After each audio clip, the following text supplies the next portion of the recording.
श्लोक चालू आहे 166.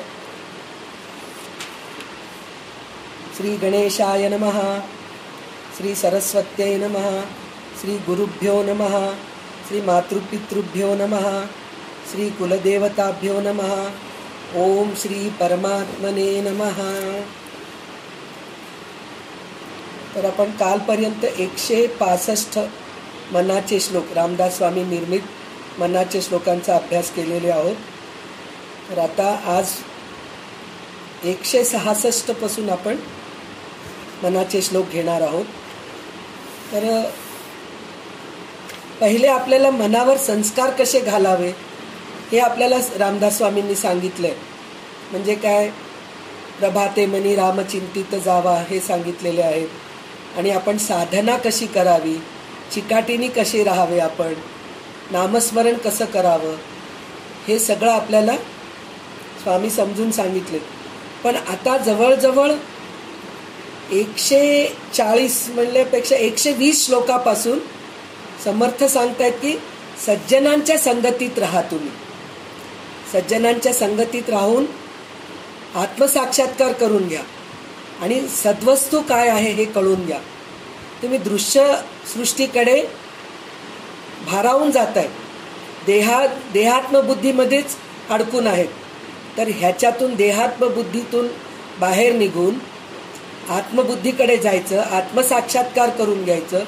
आणि ते करून घेण्यासाठी म्हणून काय करायचंय आपण, तर संत सद्गुरूंच्या सहवासात राहायला पाहिजे.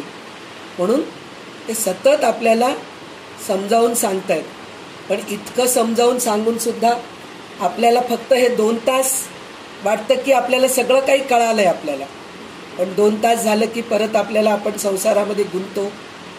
म्हणून समर्थ सारखं आपल्याला बजावून सांगतायत की संतांच्या संगतीत राहा आणि आत्मसाक्षात्कार करून घ्या. तर ते संतांच्या सहवासात राहिलं तर काय होतं, तर आपला अहंकार विरून जातो. आपल्या अहंकारमुळेच आपल्याला आत्मसाक्षार होत नाही. त्याचं कारण असं आहे की आपण सतत मीपणामध्ये जगत राहतो. माझं शरीर, माझे नातेवाईक, माझी हुशारीपणा, माझं कला, माझी विद्या, ह्याच्यामध्येच आपण अडकून आहोत. म्हणजे मी इतकी शहाणी आहे, माझं देह, मी सुंदर आहे, मला खूप विद्या आहे, मला खूप माहीत आहे. ह्या अहंकारामध्ये आपण, माझे नातेवाईक खूप छान आहेत, माझे भाऊ बहीण खूप छान आहेत, माझे आई वडील खूप छान आहेत, माझे सासरचे खूप छान आहेत, ह्याच्यामध्ये आपण अडकून असतो. तर त्याच्यातून बाहेर पडून हे सगळे खोटे आहेत. खोटे आहेत म्हणजे सगळे आपल्याला दिसत आहेत. खोटे आहेत म्हणजे आपल्याला दिसत नाही असं नाही आहे. प्रत्यक्ष आपल्या चर्मचक्षुनी डोळ्यांनी दिसत आहेत. पण जे सद्वस्तू आहे ते डोळ्यांनी दिसत नाही. पण त्याचा शोध घ्यायचा आहे आपल्याला. ह्या सगळ्यांचं संगत सोडायचं. संगत सोडायचं म्हणजे काय, त्यांच्या संगतीत राहून सुद्धा चिटकून राहू नये. एखाद्या वेळेस त्यांच्याकडून काही विसर झाला आपल्याबद्दल तर आपण एकदम मनावर घेतो की अरे आपल्याकडे लक्ष नाही, आपल्याशी ते बोलत नाहीत, आपल्याबरोबर बरोबर राहत नाहीत असं आपल्याला वाटतं. तसं नसतं. सतत आपल्याशीच चांगलं राहावं असं नाही. त्यांचं पण प्रपंच दुसरे असतात, त्यांचे पण मित्रमंडळी असतात, त्यांच्यामध्ये त्यांना जावं लागतं. त्या सगळ्या गोष्टी आपण विसरून जातो. आपल्याला फक्त काय वाटतं, फक्त ते माझ्याशीच चांगलं राहावं, माझेच आहेत सगळे लोक असं आपल्याला वाटतं. तर त्याच्यासाठी म्हणून समर्थ सांगतायत की हे देहात्मबुद्धी सोडा. देहात्मबुद्धी म्हणजे फक्त शरीरच नाही, देहाला जे जे गोष्टी लागतात, घर दार संसार गाडी नातेवाईक, ह्या सगळ्यांच्या मध्ये राहून सुद्धा विरक्त राहायला पाहिजे. जसे जनक राजा होते त्याप्रमाणे राहायला पाहिजे. तर आपल्याला आत्मसाक्षात्कार होते आणि सद्वस्तू दृष्टीस पडते. पण हे सगळं होण्यासाठी म्हणून काय करावं लागतं, संत संगतीमध्ये राहायला पाहिजे असं म्हणून सांगताय. तर आता 166वा श्लोक असा आहे, अहंकार विस्तारला या देहाच्या, स्त्रिया पुत्र मित्रादिके मोह त्याचा, बळे भ्रांती हे जन्म चिंता हरावी, सदा संगती सज्जनांची धरावी. मी श्लोक म्हणायच्या अगोदरच अर्थ बोलणं होऊन गेल्यासारखं झालंय, तरी परत एकदा मी अर्थ बघायचा आहे आपल्याला. देहाच्या मीपणाचा विस्तार, मी तेच म्हणले ना, देहाचा विस्तार म्हणजे काय?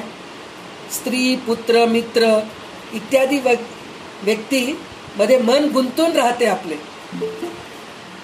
तर ते मन गुंतलेले त्याच्यातून आपल्याला बाहेर काढायचे. पण अज्ञानामुळे झालेला हा गैरसमज आहे. म्हणजे आपल्याला तेच खरे वाटतात. मित्र, भाऊ, बहीण, नातेवाईक, मुलं, नवरा, सासू सासरे, आई वडील हेच सगळे आपले खरे आहेत असं वाटतात. खरे आहेत नाही म्हणून नाही, पण आपल्यासोबत येणार आहेत का ते? जेव्हा आपण जातो तेव्हा तेच सगळेजणी काय म्हणतात? उचला हिला, झालं, प्राण गेला हिचा, नुसतं देह आहे. त्यावेळेस नाव सुद्धा घेत नाहीत, मृतदेह असं म्हणूनच संबोधतात आपल्याला. म्हणजे इतकं आपण परके होऊन जातो. जेव्हा प्राण निघून जातो आपल्या अंगातून, तर त्यावेळेस आपण मृतदेह, डेड बॉडी असं. आपण कोणाशी तरी फोनवर बोलताना, नाही हो अजून डेड बॉडीला उचलायला वेळ आहे, संध्याला उचलायला वेळ आहे असं कोणी म्हणतात का? कोणी म्हणत नाहीत. म्हणजे एकदा जीव आपल्या प्राणातून, आपल्या जीवातून प्राण गेला, आपल्या शरीरातून प्राण गेलं की आपण नाव सुद्धा आपलं उच्चारत नाहीत. डेड बॉडी, मृतदेह असंच म्हणतात. तर ह्याच्यासाठी हे सगळे खोटे आहेत. हे दृश्यसृष्टी पूर्ण खोटीच आहे. आपल्याला सद्वस्तूकडे जायचंय. तो अभ्यासाने नाहीसा करावा, म्हणजे पुन्हा पुन्हा जन्मास येण्याची कटकट नाहीशी होईल. म्हणजे हे सगळं खोटं आहे हे समजून घेण्यासाठी म्हणून आपल्याला भरपूर अभ्यास करावा लागतो. अभ्यासाते कौंतेय म्हणून जे म्हणतात ना, म्हणजे श्रीकृष्ण पण अर्जुनाला सांगितले की तू अभ्यास केल्याशिवाय तुला सुद्धा ह्या देहात्मबुद्धीतून बाहेर येऊ शकत नाहीस तू. आणि देहात्मबुद्धीतून बाहेर नाही पडलास तर जन्ममरणाचे फेरा करावं लागतात. पुनरपि जननम पुनरपि मरणम, म्हणजे पुन्हा आपल्याला जन्म घ्यावं लागतं. जन्म घेतलोत म्हणून मरावं लागतं, हे आपल्याला करावं लागतं. तर हे कटकट नकोय, म्हणजे आपल्याला अभ्यास करावा लागतं. पण हे साधण्यासाठी आत्मबुद्धी स्थिरावलेल्या पुरुषाची नित्यसंगती करावी लागते.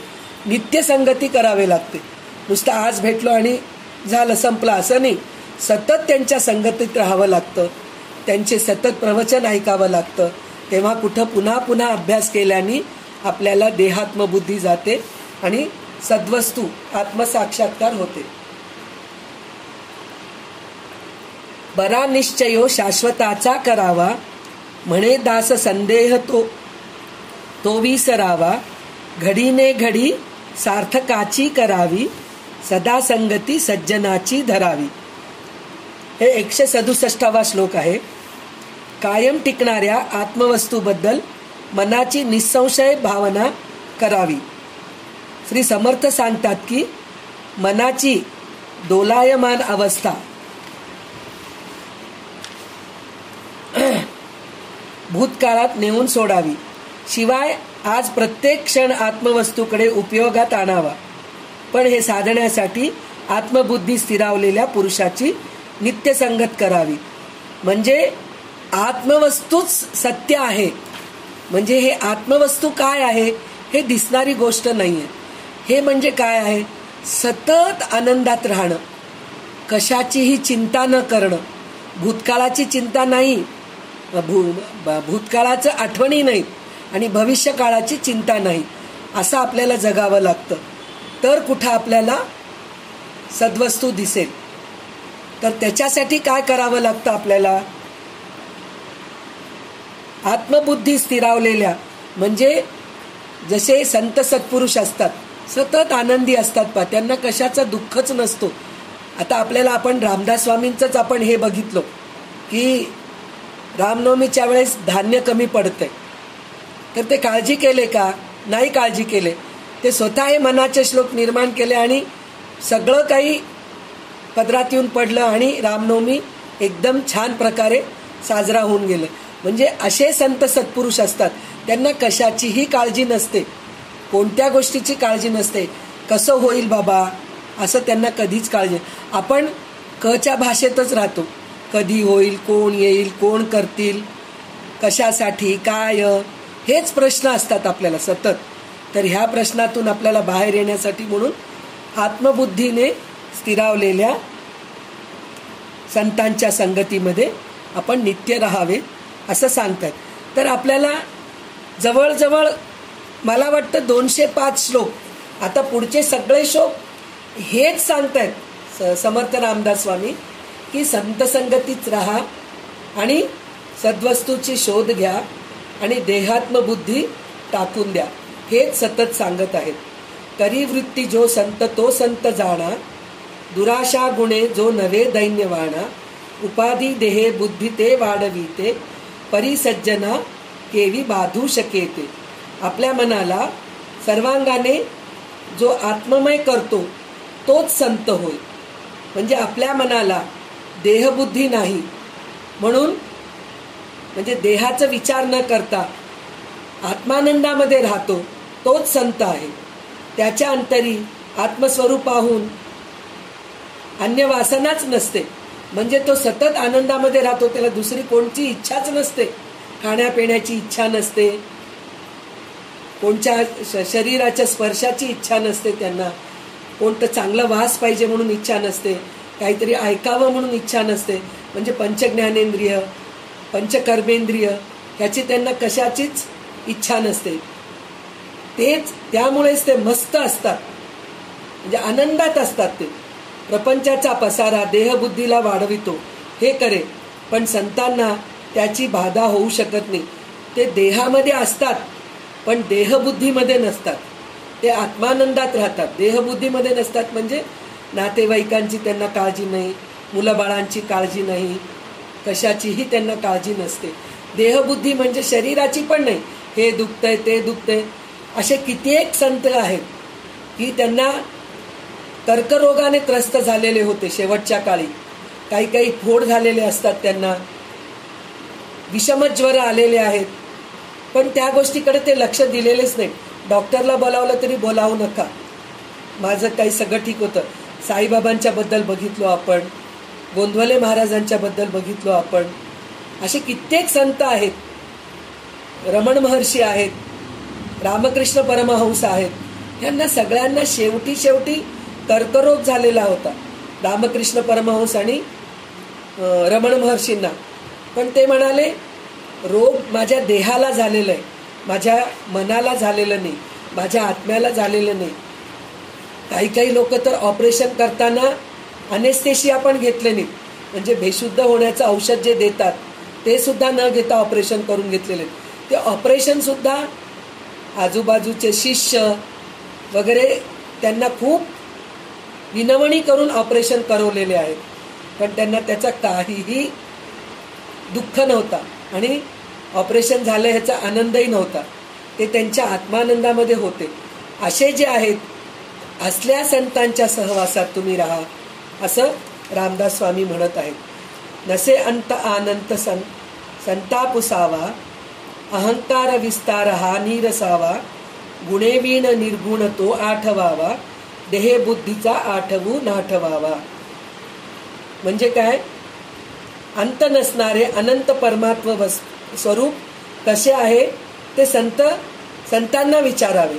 म्हणजे सद्वस्तू काय, आत्मानंदात आपण कसं राहावं हे आपण संतांनाच विचारावं. आपला मी व त्याचा पसारा नाहीसा करावा. म्हणजे देहात्मबुद्धी आणि प्रपंचाचा, संसाराचा विचार नाहीसा करावा. गुणरहित अशा निर्गुण स्वरूपाचे स्मरण राहावे. म्हणजे आपण सतत गुणरहित निर्गुण स्वरूपाचा म्हणलं तर आपण सतत दृश्यसृष्टीमध्ये आहोत. त्याच दृश्यसृष्टीतून जाऊन डोळे बंद करून आत्मबुद्धीमध्ये जायला पाहिजे. डोळे बंद करून साक्षात्कार करून घ्यायचा प्रयत्न करायला पाहिजे. सतत आपण सगुणच बघत राहतो, तर निर्गुणात जायचा आपण प्रयत्न करावा. देहबुद्धीचे स्मरण होऊ देऊ नये. जेव्हा आपण आत्मसाक्षात्कार करून घ्यायचा निश्चय केलो त्या देहबुद्धीमध्ये राहू नये असं सतत आपल्याला स्वामी सांगत आहेत. आता 170 श्लोक असा आहे. देहे बुद्धी हे ज्ञान बोधे तजावी, विवेके तये वस्तूची भेट घ्यावी, तदाकार हे वृत्ती नाही स्वभावे, म्हणून सदा तेची शोधून जावे, म्हणून सदा तेची शोधून जावे. मी आत्मा आहे या विचाराने मी देहच आहे ही मनाची भावना मोडून टाकावे. म्हणजे मी आत्मा आहे म्हणून कळण्यासाठी म्हणून आपल्या मनाला हे समजून सांगावं की मी देह आहे हे विसरून जातो. आत्मविचाराने आत्म्याचा साक्षात्कार करून घ्यावा. म्हणजे आत्मसाक्षात्कार करून घ्यावं म्हणजे काय? मी कोण आहे, मी कशासाठी जन्मले, माझ्यामध्ये काय वाईट गोष्टी आहेत ते मला बाहेर काढायचे. पहिले मी माझ्या मनाला समजून सांगते की माझ्यामध्ये काय वाईट गोष्टी आहेत, मी कोणत्या वासनेमध्ये अडकलेली आहे, मी कोणत्या वासनेतून मला बाहेर पडायचं आहे आणि चांगल्या वासनांमध्ये मला गुंतायचं आहे. हे पहिले मला त्याचा अभ्यास करावा लागेल. आपले मन स्वाभाविकपणे आत्म्याशी तद्रूप होत नाही म्हणून सतत त्या आत्म्याचा शोध करावा. म्हणजे हे देहबुद्धी असल्यामुळे आपल्याला आत्मबुद्धी कळत नाही, तर त्याच्यासाठी म्हणून आपल्याला सतत अभ्यास करावा लागतो. सतत आपल्यामधल्या वाईट गुणांना काढून टाकून आपण दिवसभरामध्ये रात्री झोपताना दिवसभरामध्ये आपण काय काय केलो हे विचार करायचं. विचार केल्यानंतर आपण कुठं चुकलो दुसऱ्या दिवशी ती चुकी करायची नाही. म्हणजे आपण चुकलो म्हणजे काय? कोणाला मारलो, कोणाच्या घरच्या वस्तू चोरलो किंवा कोणाला दुखवलं, ह्या सगळ्या गोष्टी नाही. जिभेवर कंट्रोल. आपण बोलताना काहीतरी आपलं चुकून एखादं गोष्ट विसरून जातं, काहीतरी चुकीचं बोलतो, उद्या ते करायचं नाही. खाण्यामध्ये आज थोडं जेवण छान झालंय म्हणून 2 घास जेवण जेवले, जास्त जेवले, हे पण नाही करायचं. आपण दररोज एक नियमित प्रमाणे आपल्या वयामानाने आपल्या शरीराला काय सोचतं ते आपलं आपण कळून घ्यायला पाहिजे, त्याप्रमाणे आपण जगायला पाहिजे. हे अशा सगळ्या गोष्टी. आज मी पूजा करताना चालतं एक दिवस असं म्हणून आपण सोडून देतो नाही. तर दररोज नियमित प्रमाणे आपण जशी पूजा करतो त्याप्रमाणे व्यवस्थित पूजा करायला पाहिजे. जसं नियमितप्रमाणे आपण स्तोत्र पठण करतो ते नियमितपणे करायला पाहिजे. हे सगळं आपण ह्या गोष्टीत जर रमत गेलो तर आपण देहबुद्धी सोडून देतो, प्रपंच सोडून देतो, संसार सुटतो आपला. अशा गोष्टीचा आपण नित्यनैमित्तिकपणे अभ्यास करायला पाहिजे. हे आपल्याला सतत स्वामी आपल्याला बजावून सांगत आहेत. गीतेमध्ये श्रीकृष्णाने अर्जुनाला सांगत आलेले आहेत. इथं स्वामी आपल्या मनाला सांगत आहेत की तू असं कर, मना तुझ्यामध्ये तू बदल आण, देहबुद्धी तू सोडून दे असं म्हणतात. असे सार साचार ते चोरलेसे, यही लोचनी पाहता दृश्य भासे, निराभास निर्गुण ते आकळेना, अहंता गुणे कल्पिते ही कळेना, कल्पिता ही कळेना. सत्य आणि सर्वांचे तत्व असलेले परमात्म वस्तू गुप्त असते. म्हणजे परमात्म वस्तू आपल्याला दिसत नाही. आपल्या चर्मचक्षुनी जे आपण पाहतो ते मूळ स्वरूप नसून त्याचा भास आहे. आपल्या चर्मचक्षुनी आपण देवाचे मूर्ती बघतो, देवांचा प्रपंच बघतोय, म्हणजे दृश्यसृष्टी बघतोय. हे सगळं प्रलयामध्ये सगळं निघून जाणार आहे. सद्वस्तू काय? आत्मानंद आहे. आत्मानंदामध्ये आपल्याला राहायचं आहे, तर त्याच्याकडे तू जा असं म्हणून म्हणताय. देह अहंकाराच्या मर्यादेमध्ये राहून आपण कितीही कल्पना केली तरी आभास शून्य व निर्गुण परमात्मा आकलन होणे शक्य होत नाही. म्हणजे काय? आपण विचार करतो आपल्याला साक्षात्कार होईल, भगवंताचा साक्षात्कार होईल, कल्पना करतो, काही काही वेळेस आपल्याला भासही होतो की भगवंत दिसतोय, पण तो क्षणिक असतो. आपल्याला सतत भगवंत दिसायला पाहिजे, सतत आपल्या डोळ्यासमोर भगवंताची मूर्ती दिसायला पाहिजे. त्याचा अर्थ असा आहे, सतत भगवंताची मूर्ती दिसायला पाहिजे म्हणजे सगुण मूर्ती नाही. आपण प्रत्येक माणसामध्ये भगवंत बघणं हे सुद्धा भगवंताची मूर्ती दिसणं हेच आहे. भगवंत पाहतो म्हणजे समोरच्या माणसाला दुखवू नये. आपण देवाला काहीतरी मारतो का? देवाला काहीतरी वाईट बोलतो का आपण? देवाला खाऊ घालताना आपण चांगलंच नैवेद्य दाखवतो ना, चांगल्या फुलांचंच आपण आरास करतो ना, पण आपण शिळं अन्न लोकांना देतो, आपण न वापरणारे वस्तू दुसऱ्यांना देतो. पण आपल्याला ही बुद्धी यायला पाहिजे की अरे समोरच्या माणसाला, अनाथ मुलं आहेत, वृद्धाश्रम आहे, तिथं जाऊन आपण काहीतरी मदत करावं. तर तिथं चांगलं गोष्टी मदत करा, चांगलं शिक्षणाला पैसे द्या. म्हणजे ह्या सगळ्या गोष्टी करणं सुद्धा सद्वस्तू. करत गेलो आपण ह्या सगळ्या गोष्टी, म्हणजे आपल्याला प्रत्येकामध्ये भगवंत दिसतो हे आपल्याला जाणवतं. म्हणजे आजकालचे मुलं जे करतायत ना, अनाथाश्रमला दान देणं, वृद्धाश्रमाला दान देणं, वृद्धाश्रमामध्ये जाऊन वृद्धांची सेवा करणं, हे सगळं जे करत आहेत ना, हे सुद्धा एक प्रकारचं आत्मबुद्धीकडे जाणं हेच आहे. देहबुद्धीकडे दुर्लक्ष करत आहेत. म्हणजे माझ्या शरीराला वस्तू लागतायत त्या मी घेतोय, पण मला मिळून मी दुसऱ्यांना द्यायचं पण मी प्रयत्न करतोय. हे आजकालचे मुलं करतायत. तर त्याच्यासाठी आपण त्यांना सपोर्ट करायला पाहिजे. पण हे सगळं करत असताना अहंकार नकोय. जेव्हा अहंकार आला, मी करतोय, मी करते आहे, माझ्यामुळेच सगळं चाललंय, जर असं विचार केलो तर पुन्हा आपण सद्वस्तूकडून, आत्मसाक्षात्कारकडून दूर होतो. म्हणून देहबुद्धी अहंकार सोडावा हे स्वामी आपल्याला सांगत आहे. स्फुरे विषयी कल्पना ते अविद्या, स्फुरे ब्रह्म रे जाणा माया सुविद्या, मुळी कल्पना दो रूपे तेची झाली, विवेके तरी स्वस्वरूपी मिळाली. दृश्य विश्वाला अनुलक्षून स्फुरणारी कल्पना हे अज्ञानाचे लक्षण आहे. तर अदृश्य आत्मवस्तूला अनुलक्षून स्फुरणारी कल्पना हे ज्ञानाचे लक्षण समजावे. मूळ परमात्म्याच्या स्वरूपाच्या ठिकाणी दोन अंगांनी कल्पना स्फुरण पावली, परंतु विवेकाने तिचा आत्मस्वरूपामध्ये लय होतो. म्हणजे तेच परत तेच सांगतायत की दृश्य विश्वामध्येच आपण अडकून आहोत. सतत दृश्य सृष्टीच आपल्याला सत्य वाटते. अदृश्य सृष्टी म्हणजे काय? आत्मबुद्धी, आत्मसाक्षात्कार, ह्या गोष्टीकडेच आपल्याला जायचं आहे. हे सतत आपल्याला सांगत आहेत. ते विवेकानेच मिळते. विवेक सोडला आपण की आपल्याला पुन्हा आपण देहबुद्धीमध्येच जातो. म्हणून विवेकाने राहा. तुम्ही विवेक वापरा.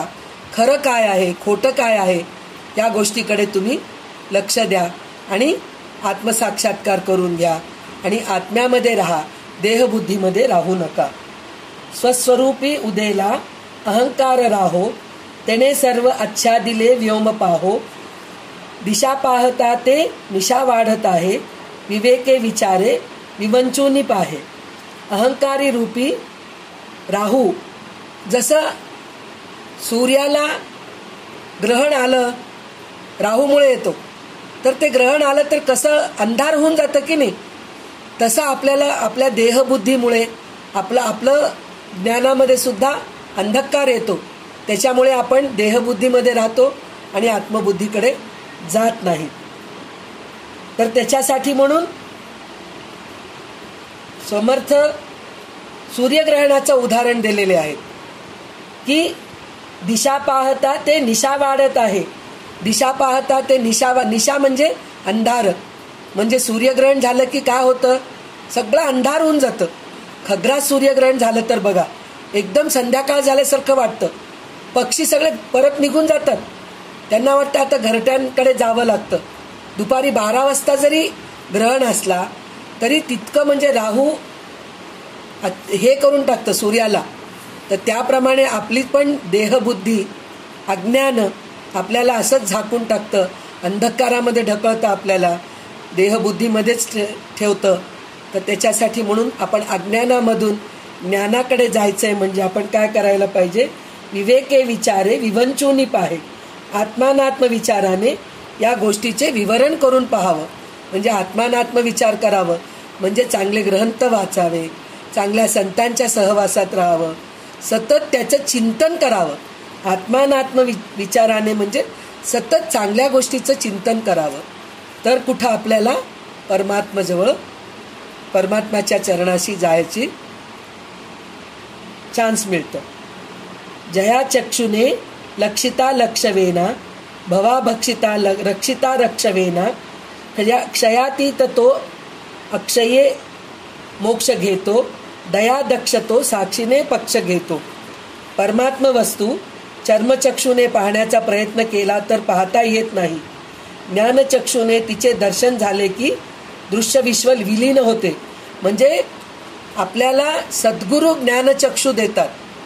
जसं 11व्या अध्यायामध्ये श्रीकृष्ण अर्जुनाला दिव्य दृष्टी दिले होते, त्याचप्रमाणे सद्गुरू आपल्याला ज्ञानचक्षु देतात. आपल्या ह्या चर्मचक्षुने दिसत नाही, परमात्मा वस्तू दिसत नाही, तर ज्ञानचक्षुने तिचे दृश्य दर्शन झाले की दृश्य विश्व विलीन होते. म्हणजे आपलं दृश्य विश्वाकडे लक्ष जात नाही. दृश्य विश्व दिसत असलं तरी त्या गोष्टीकडे आपलं लक्ष जात नाही. त्याचे रक्षण करू म्हटल्यास ते करता येत नाही. आत्मा स्वतः अक्षय असल्याने त्याचे दर्शन अक्षय मोक्ष देतो. म्हणजे आत्मा स्वतः अक्षय आहे. अक्षय म्हणजे त्याचा कधी क्षय होत नाही, क्षर होत नाही, नाश होत नाही.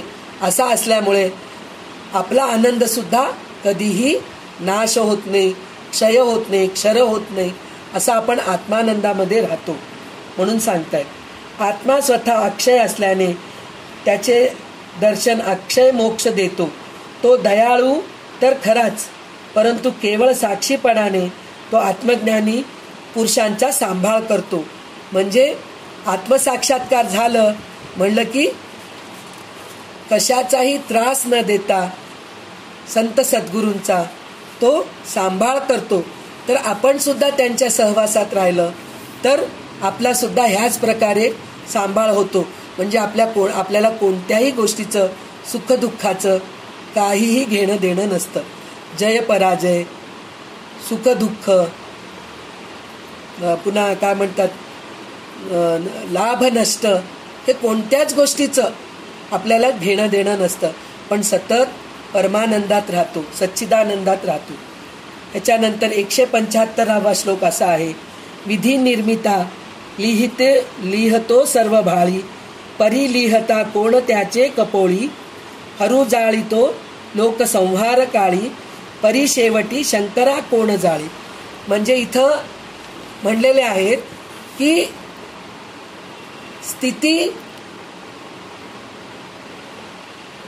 सृष्टी स्थिती लय करणारे कोण आहेत? ब्रह्मा विष्णू महेश.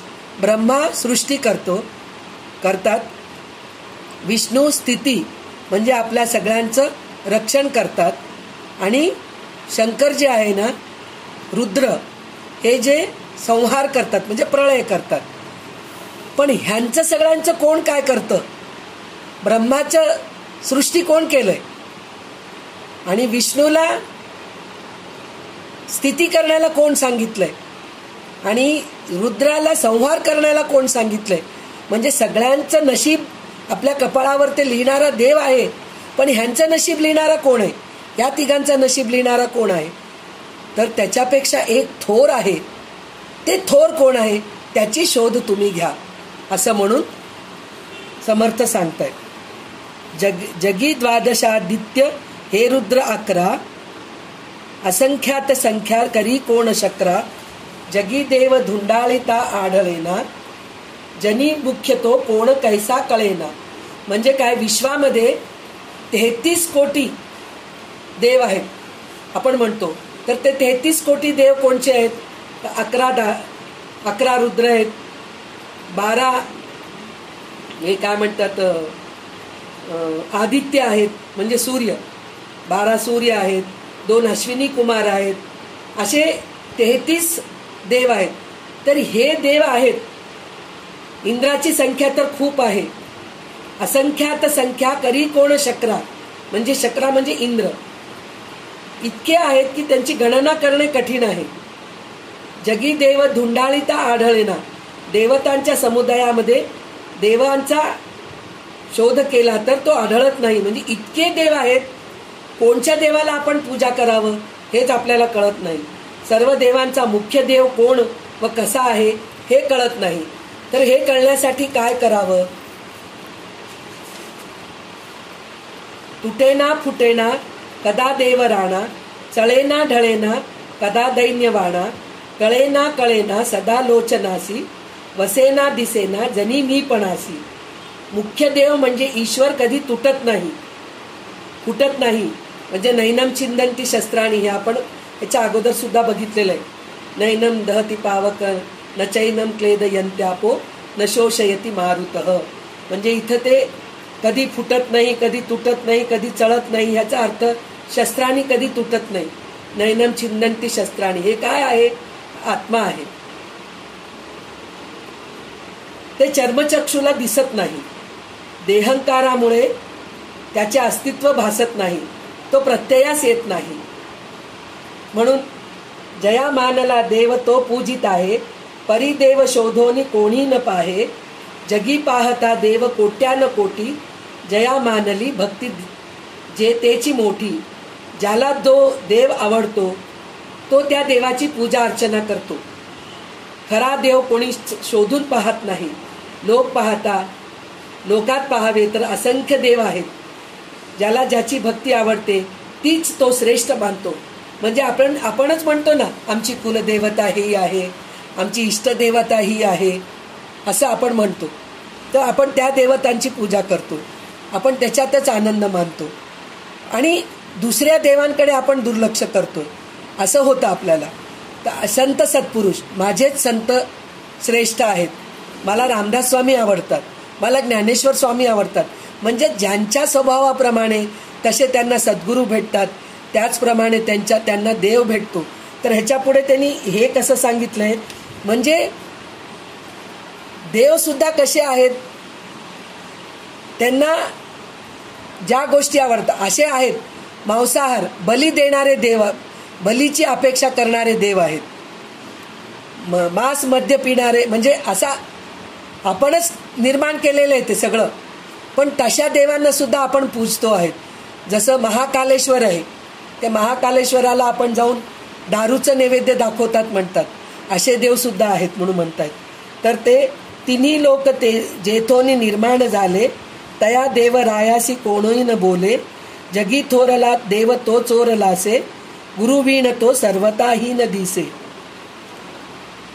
हे त्रैलोक्य ज्याच्यापासून निर्माण झाले आहे त्या ईश्वराचा शोध कोणी करीत नाही. देवाचा देव असलेला तो ईश्वर अतिसूक्ष्मपणामुळे गुप्त आहे. सद्गुरूच्या मार्गदर्शनाखेरीज तो अनुभवास येत नाही. म्हणजे हे सगळे देव आपण सत्य खरं मानतोय, पण ह्यांना निर्माण केलेले कोण आहेत? तर आपल्याला भगवद्गीतामध्ये श्रीकृष्ण म्हणतात ना, सगळ्या देवांना तुम्ही पूजा करतात पण ते सगळं माझ्यामध्येच विलीन होतात. शेवटी तुम्ही गणपतीची पूजा करा, माझ्याकडेच येतात. सरस्वतीची पूजा करा, माझ्याकडेच येतात. रुद्रदेवाची पूजा करा, माझ्याकडेच येतात. म्हणजे सत्य श्रीकृष्ण म्हणून तिथं नाहीये. भगवानुवाच, श्रीकृष्णोवाच, श्री नारायणोवाच, श्री विष्णुवाच असं नाहीये. श्री भगवानुवाच म्हणजे हे सृष्टी निर्माण करणारा कोण आहे त्याच्याच मध्ये सगळं काही विलीन होणार आहे असं श्रीकृष्ण सांगतायत. तर ते समजून घेण्यासाठी म्हणून सद्गुरूच्या मार्गदर्शनाखेरीज तो अनुभवास येत नाही असं समर्थ सांगतायत. तर आता सद्गुरू कोणास म्हणावे म्हणून प्रश्न पडलाय आपल्याला. तर गुरु पाहता पाहता लक्ष कोटी, बहुसाल मंत्रावळी शक्ती मोठी. मनी कामना चेटके धात माता, जनी व्यर्थ रे तो नव्हे मुक्तीदाता. समाजामध्ये अक्षरशः अनंत प्रकारचे गुरु आढळतात. आजकाल तर आपल्याला संस्कार चॅनल उघडले की आपल्याला कितीतरी प्रवचनकार दिसतात. नुसतं प्रवचनकार नाहीत, ते गुरु असतात कितीतरी लोकांचे, त्यांचे आश्रम असतात. असे भरपूर संत सद्गुरू झालेले आहेत. तर त्यात कोणाला धरावं कोणाला धरू नये याचा आपल्याला प्रश्न पडतो. हे तर अध्यात्म सद्गुरू आहेत. त्याच्या व्यतिरिक्त गुरु कोण कोण आहेत? आपल्याला इंजिनिअरिंग शिकवणारे, शाळेत शिकवणारे गुरु आहेत, कॉलेजमध्ये शिकवणारे गुरु आहेत, आर्ट शिकवणारे गुरु आहेत. एवढंच काय, हा तुम्हाला भीक मागायला शिकवतात. रस्त्यावर पोरांना चोरी करून घेऊन जातात आणि त्या पोरांना भीक मागायला शिकवतात, चोरी करायला शिकवतात. तर त्या मुलांना काय वाटतं, बिचारे हेच आपले गुरु आहेत. म्हणजे असे असंख्य गुरु आहेत.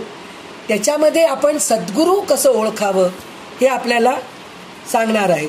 तर ते कसं आहेत, त्याच्याजवळ विविध प्रकारचे मंत्र असतात, अनेक प्रकारच्या मोठ्या शक्ती असतात, पण त्यांच्या अंतर्यामी वासना भरलेल्या असल्याने तृप्त करण्याच्या पायी ते अनेक विपरीत क्रिया करतात. म्हणजे जसे आता म्हणले ना, चोरी करवणारे गुरु आहेत, भिक्षा मागवणारे गुरु आहेत. तर हे सगळे गुरु नाही आहेत, त्यांना गुरु म्हणू नये, कारण त्यांच्यामध्ये सगळं वासना आहेत. ते शिकवत आहेत मुलांना, कमवायची बुद्धी शिकवत आहेत, पण हे काय आहे, चुकीच्या गोष्टी शिकवत आहेत. तर ते सद्गुरू नाहीत, खऱ्या खोट्या गोष्टी सांगतात. असा गुरु ईश्वराचे दर्शन करून देऊ शकत नाही, तो गुरुपदाला लायक नाही असं म्हणून म्हणतात. त्याच्यानंतर नवे चेटकी चाळकू द्रव्य भोंदू, नवे निंदकू मत्सरू भक्ती बंधू मंदू, नवे उन्मत्तू व्यसनी संग बाधू, जगी ज्ञानिया तोची साधू अगाधू. म्हणजे काय, चेटकू करणारा, फसवणारा, पैसे उकळवणारा, निंदा व मत्सर करणारा, भक्ती नसणारा, मस्त बालपणे वागणारा, व्यसन करणारा आणि आपल्या संगतीने दुसऱ्यास बिघडवणारा असा माणूस गुरु किंवा साधू असूच शकत नाही. म्हणजे असे कितीतरी प्रवचनकार आहेत, कितीतरी गुरु आहेत. सकाळी खूप छान देवपूजा करतात, प्रवचन करतात, सगळं करतात, पण संध्याकाळी पुन्हा त्यांच्या मस्तीमध्ये असतात, दारू पीत असतात, पुष्कळ शरीर विलासामध्ये अडकलेले असतात. तर ते सद्गुरू नाही आहेत, ते गुरु पण नाही आहेत. तर त्यांच्या सहवासात तुम्ही जाऊ नका. सद्गुरू कोण आहे त्यांना तुम्ही ओळखा असं म्हणून समर्थ सांगतायत. जो आत्मज्ञानी आहे तोच खरा साधू असून गुरुपदास योग्य समजावा. म्हणजे आत्मज्ञानी आहे, जो व्यसनाधीन नाहीये, देहबुद्धीमध्ये नाहीये, सदा आत्मानंदामध्ये राहतो, तो योग्य सद्गुरू समजा असं स्वामी सांगतायत. नवे वावुगी चाहुटी कामपोटी, क्रियेवीण वाचाळता तेची बोटी, मुखे बोलिल्या सारखे चालत आहे, मना सद्गुरू तोची शोधूनी पाहे. ज्याच्या अंतःकरणात वासना भरलेली असते, जो अचावाचा बोलतो, ज्याचे करणे शून्य व बडबडणे फार असते, असा पुरुष गुरुपदास योग्य नाही. नुसतं बडबड करत असतो, त्याला काही माहीत नसतं, पण मला खूप माहीत आहे असं तो राहतो आणि वासनांनी भरलेला असतो. असा तो गुरु योग्य नाही, गुरुपदास योग्य नाही. जो तोंडाने आत्मज्ञान सांगतो व त्याप्रमाणे प्रत्यक्ष आचरण करतो, असा तो सद्गुरू शोधून काढावा.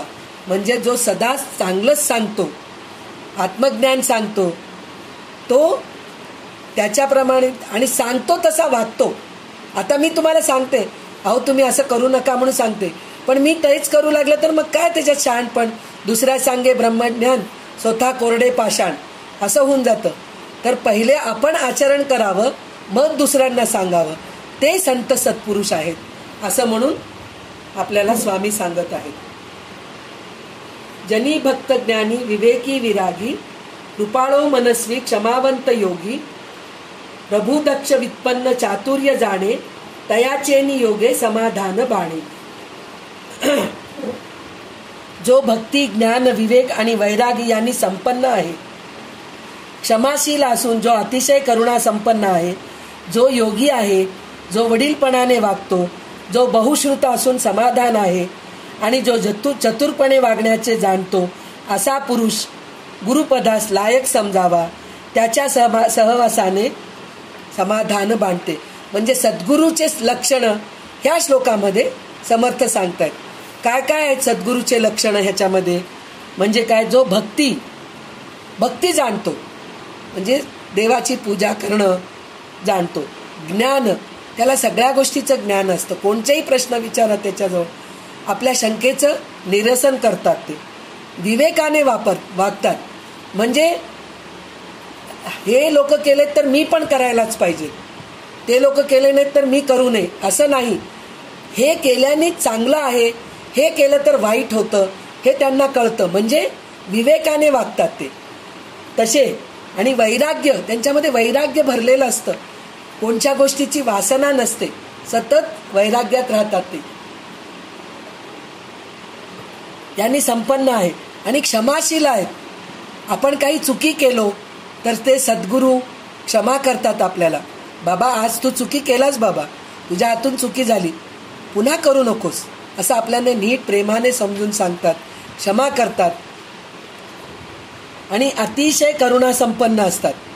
करुणा म्हणजे लगेच शांत करतात आपल्याला एकदम. जो योगी आहे म्हणजे त्याच्यामध्ये संत गुण खूप आहेत, योगी आहेत.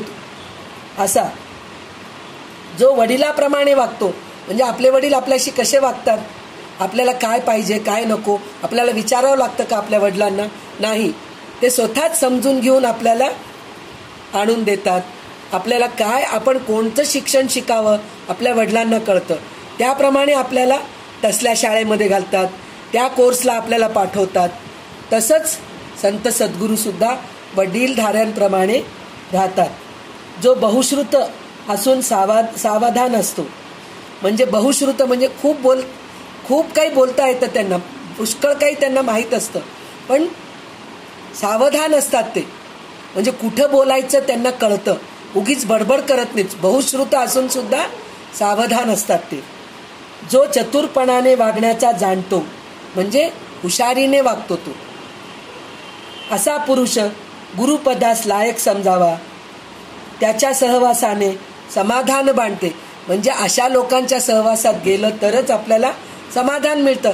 नाहीतर कुठल्याही गुरुकडे तुम्ही जाऊन बसा, समाधान मिळत नाही. त्यावेळेस पुरतं थोडं छान वाटतं, पण नंतर गेलोत बाबा, ऐकलोत, पण काय तेवढं समाधान झालं नाही पहा आम्हाला असं म्हणतात. पण काही लोकांकडे आपण जातोत पहा, तिथं जाऊन आल्यानंतर आपले सगळे शंकेचं निरसन होतं आणि समाधान मिळतं, आनंद होतो. खरंच हो, त्यांच्याकडे जाऊन आल्यानंतर खूप छान वाटलं पहा, त्यांच्याशी बोलल्यानंतर खूप चांगलं वाटलं पहा. असं जिथं गेल्यानंतर वाटतं ना, ते योगी आहेत, ते सद्गुरू आहेत, तेच गुरुपदास योग्य आहेत असं समर्थ रामदास स्वामी आपल्याला समजून सांगतात. आता 184वा श्लोक असा आहे. नव्हे ते ची झाले, नसे तेची आले, कळो लागले सज्जनाचे नि बोले, अनिर्वाच्य ते वाच्य वाचे वदावे, मना संत आनंत शोधित जावे. म्हणजे काय, मूळ परमात्म स्वरूपात विश्व नव्हते, पण तेथे ते निर्माण झाले. त्यास व्यक्त आकार नव्हता, पण तो आकार त्यास आला. संतांच्या सहवासात त्यांचे बोलणे ऐकून या गोष्टी ध्यानात येऊ लागतात. म्हणजे विश्व आपल्याला दिसू लागलं तरी हे खोटं आहे, दृश्यसृष्टी खोटं आहे. आकार जे दिसतंय हे सुद्धा खोटं आहे. हे सगळं केव्हा कळतं आपल्याला? संतांच्या सहवासात त्यांच्या गोष्टी ऐकल्यानंतर आपल्याला त्या गोष्टी ध्यानात येऊ लागतात. वास्तविक परमात्म वस्तू वाणीचा विषय होऊ शकत नाही. म्हणजे मी इतकं सांगतेय, आश्चर्यवत पश्यत कश्चिदेन आश्चर्यवत वदति तथैव चान्यम. आश्चर्य म्हणून जे आपल्याला जे गीतेमध्ये श्लोक आहे की नाही, म्हणजे आश्चर्य हे आहे, एक जण सांगतो म्हणे आत्मा कसा आहे, परमात्मा वस्तू कसा आहे हे सांगतो म्हणे, आणि एक जण ऐकतो म्हणे, एक जण ते कळून घेतो म्हणे. पण एवढं सगळं कळून परत काय आहे ते त्याला स्वतःलाच कळत नाही. म्हणजे आपण पण त्या स्थितीमध्ये आहोत. कसं काय म्हणून म्हणलं तर आता आपल्याला प्रत्येक वेळेस सांगतायत समर्थ रामदास स्वामी, सद्वस्तूकडे लक्ष द्या, आत्मसाक्षात्कार करून घ्या, आत्म्याकडे लक्ष घ्या. आत्मा म्हणजे काय हेच आपल्याला कळून घ्यायचं आहे. हेच आपल्याला समर्थांकडून कळून घेत आहोत आपण. आत्मस्वरूप म्हणजे काय, म्हणजे आत्मानंदात जे राहतं, आपण सुद्धा आत्मानंदामध्ये राहत असलो तर आपल्याला आत्मवस्तू दिसल्याचं कळतं. हे असं होतं. तर ते आपण म्हणतो, बोलू लागलोत, आपण इतकं बोलू लागलो, इतकं काही म्हणजे आत्मवस्तू म्हणजे काय इतकं सगळं वाचू लागलो, मी वाचून दाखवतीये तुम्हाला, सगळं बोलतीये, पण तरी कळतच नाही आपल्याला हे काय आत्मवस्तू आहे. कारण आपण देहबुद्धी सोडलेले नाहीयेत, आपण वासनाच्याहून बाहेर पडलेले नाहीयेत, आपण आपलं संसार प्रपंच सोडलेले नाहीत. म्हणून आपल्याला ते परमात्म वस्तू वाणीचा विषय होऊ शकत नाही. म्हणजे बोलण्याने ते कळत नाही, पण शब्द बोलून संत त्यास वाणीचा विषय करण्याचा प्रयत्न करतात. म्हणजे संत आपल्याला समजून सांगायचा प्रयत्न करत आहेत, बोलून लिहून ह्या सगळ्या गोष्टी. आता आपल्याला हे लिहिलेलं मिळालंय म्हणून आपल्याला कळतंय, तर संत आपल्याला समजून सांगण्याचा प्रयत्न करतायत, वाणीमध्ये आणायचा प्रयत्न करतायत. म्हणजे बोलण्यामध्ये समजून सांगायचा प्रयत्न करतायत, पुस्तकामध्ये लिहून सांगण्याचा प्रयत्न करतायत. तर ह्या सगळ्या गोष्टी आपल्याला संतांच्या सहवासामुळेच कळतं. म्हणून अरे मना, अनंत परमात्मा वस्तूचा स्वरूपाचा तू शोध कर. म्हणजे त्याच्यासाठी तू संत संगतीमध्ये राहा असं म्हणून म्हणतात. लपावे अति आदरे रामरूपी, भयातीत निश्चित ते ये स्वस्वरूपी.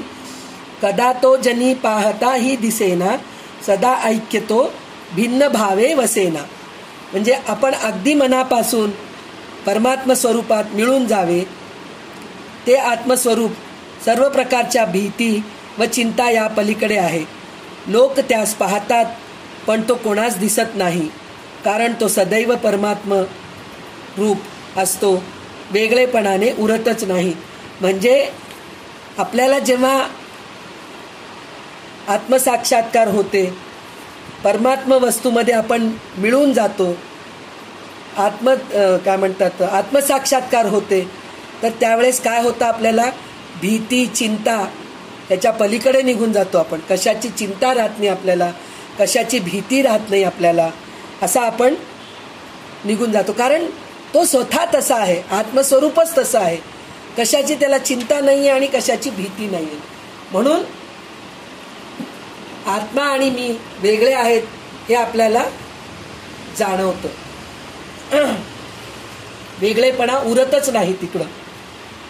सदा सर्वदा राम सानिध्य आहे, मना सज्जना सत्य शोधूनी पाहे. अखंडित भेटी रघुराज योगू, मना सांडिरे मीपणाचा वियोगू. म्हणजे काय, स्वरूप स्वस्वरूप सदाकाळ आपल्या अगदी निकट आहे. सज्जना मना ते तू नीट शोधून पहा. म्हणले ना, देव आपल्यामध्येच आहे, पण आपण शोधत नाही. ते तू नीट शोधून पहा. त्या स्वरूपाशी तुझी अखंड भेट आहे, त्याच्याशी सदैव ऐक्य आहे. पण मीपणाने आलेले वेगळेपणा मना तू सोडून दे. मीपणाने राहू नकोस, देहबुद्धीमध्ये राहू नकोस, प्रपंचामध्ये अडकून राहू नकोस. म्हणजे तू तुझ्यामधला देव शोधू शकतोस आणि आत्मानंदामध्ये राहू शकतोस, असं म्हणून म्हटलेलं आहे. तर आज आपण 186 श्लोकापर्यंत आपण हे केलेले आहोत. तर उद्या जर संध्याताई क्लास घेत असतील तर मग आपण पुढच्या आठवड्यामध्ये, उद्या परवा संध्याताई क्लास घेत असतील तर पुढच्या आठवड्यामध्ये उरलेले 20 श्लोकचा अभ्यास करूया. आज आपल्याला 186 श्लोकापर्यंत अभ्यास झालेला आहे. तर मला स्वतःला इतकं त्रास होतं या गोष्टीचा की आत्मवस्तू काय आहे हे शोधून पहा म्हणून समर्थ सांगतायत, पण मी स्वतः शोधून पाहायला पाहिजे ना. मला स्वतःला आत्मवस्तू दिसायला पाहिजे, मी स्वतः स्वानंदामध्ये राहायला पाहिजे, आत्मानंदामध्ये राहायला पाहिजे, आत्मसाक्षात्कार करून घ्यायला पाहिजे. तर त्याच्यासाठी म्हणून मलाच भरपूर अभ्यास करावा लागेल. तर मी कितपत तुम्हाला समजून सांगू शकले हे मला माहीत नाही, कारण मीच अभ्यासामध्ये तोकडी आहे, म्हणजे कमी आहे माझ्यामध्ये अभ्यासामध्ये. तर तुम्हाला कितपत समजले मला माहीत नाही. तर जर तुम्हाला छानपैकी समजलं तर हे समर्थांची कृपा आहे. जर कळालं नाही, हो संध्याताई आज कंटाळ आलं, कारण हे पूर्ण एकदम काय म्हणतात, अध्यात्म कसं आहे, म्हणजे न कळायच्या गोष्टी आहेत. तर हे बोलण्याने माणसाला कंटाळा येतो. तर असं जर कंटाळा आला असेल तर खरोखर माझ्या अभ्यासामध्येच कमीपणा आहे. त्याच्यामुळे तुम्हाला कंटाळा आला असेल असं समजते मी. पण जे काही तुम्हाला छान वाटलं ते समर्थाचीच कृपा आहे. म्हणून मी आज जे बोलले ते शब्द पुष्पांजली रामदास स्वामींच्या चरणाशी अर्पण करते. आणि रामदास स्वामींची कृपा सदैव माझ्यावर आणि तुमच्यावर सगळ्यांवर अशीच राहो आणि सगळं काही आपल्याला आकलन होऊन देहात्मबुद्धी आपण विसरून जाओ म्हणून त्यांच्याजवळ मी प्रार्थना करते. आणि रामचंद्र प्रभूजींना सुद्धा प्रार्थना करते की देहात्मबुद्धी आमची घालव आणि आत्मसाक्षात्कारकडे आम्हाला वळव. प्रभू रामचंद्र की जय. जय जय रघुवीर समर्थ.